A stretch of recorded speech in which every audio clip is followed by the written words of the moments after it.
Heart of Zubeen গাৰ্গৰ ৰৈ ৰৈ বিনালে ছবিখন চাই আহি বৰ্তমান সময়ত দৰ্শকসকল কান্দোনত ভাগি পৰা দেখিবলৈ পোৱা গৈছে। যিহেতু তেখেতৰ শেষৰখন ছবি আৰু তেখেতে পূৰ্বেও কৈছিলে মোৰ এইখন চিনেমা চোৱাৰ পাছতে কান্দিব লাগিব, অৰ্থাৎ হাৰ্থ অফ জুবিন গাৰ্গ যিহেতু হেৰাই যোৱাৰ কথা শুনিয়ে অসমৰ মানুহ সকলো আৱেগিক হৈ পৰিলে আৰু তাৰ পাছত পুনৰ ছবিখনত জীৱন্ত ৰূপত হাৰ্থ অফ জুবিন গাৰ্গক দেখিবলৈ পাই পুনৰ বৰ্তমান সময়ত সকলো লোকেই দুখত ম্ৰিয়মান হৈ পৰা দেখিবলৈ পোৱা গৈছে। আৰু প্ৰথম প্ৰদৰ্শনী চোৱাৰ পাছতেই এইদৰেই চিনেমাখন চোৱাৰ পাছত কি ধৰণে আচলতে কান্দোনত ভাগি পৰিছে আপোনালোকে দেখিবলৈ পাইছে। নাজিৰা বোলছবি গৃহৰ পৰা ওলাই আহিছে ৰাইজসকল, দৰ্শকসকল, আৰু ওলাই আহি এইদৰে তেওঁলোকে কান্দোনত ভাগি পৰিছে। তেওঁলোকে আচলতে ভাবিব পৰা নাই হাৰ্থ অফ জুবিন গাৰ্গ ইমান সহজতে হেৰাই গুচি গ'ল নিজৰ মাজৰ পৰা।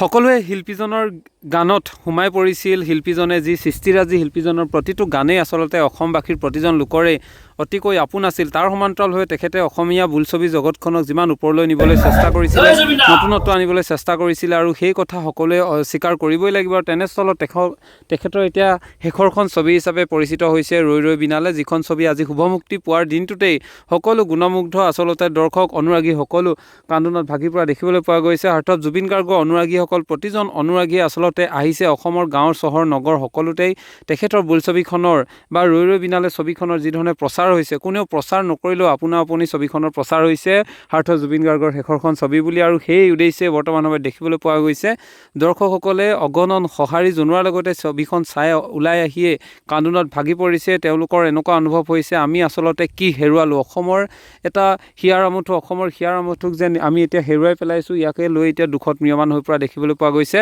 প্ৰতিগৰাকী দৰ্শকেই আৱেগত আচলতে দুখ অনুভৱ কৰি তেওঁলোকে এইদৰে চিনেমা হলৰ পৰা ছবিগৃহৰ পৰা ওলাই অহা দেখিবলৈ পোৱা গৈছে। অতি মৰ্মান্তিক, অতি বেয়া লগা এটা পৰিৱেশ, য'ত তেওঁলোকে হাৰ্থ অফ জুবিন গাৰ্গক জীৱন্ত কালত বহুলোকে ওচৰত নাপালে আৰু এতিয়া চিনেমাখন দেখাৰ লগে লগে তেওঁলোকে আৱেগিক হৈ পৰিছে। অৰ্থাৎ ওচৰত লগ নাপালেও শিল্পীজনৰ প্ৰতি কিমান যে মৰম ভালপোৱা আছিল সেই কথা তেওঁলোকে ভাষাৰে বুজাব পৰা নাই।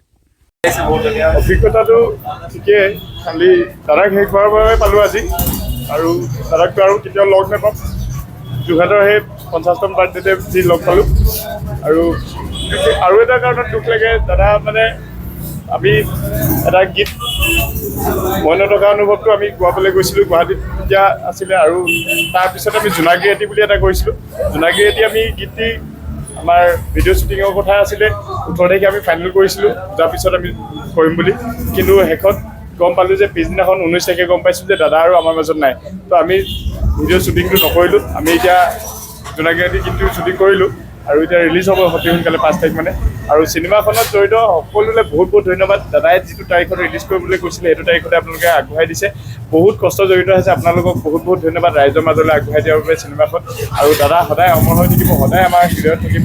আৰু তেওঁ ভগৱান আছিলে, তেওঁ আচলতে সকলো 15 বছৰ আগতে যিটো কাম কৰে সেইটো এতিয়া ষ্টাৰ্ট হয়, তো তেনেকুৱা ধৰণৰ মানুহ আছিলে। আৰু দাদা সদায় ভালে থাকক, সেইটোৱেই।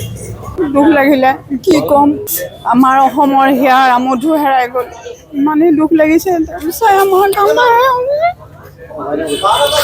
এতিয়া আমাক ন্যায় লাগে, আমি ইমানেই বিচাৰোঁ, তদন্ত হ'ব লাগে সকলোবোৰ, আমাক ন্যায় লাগে এতিয়া।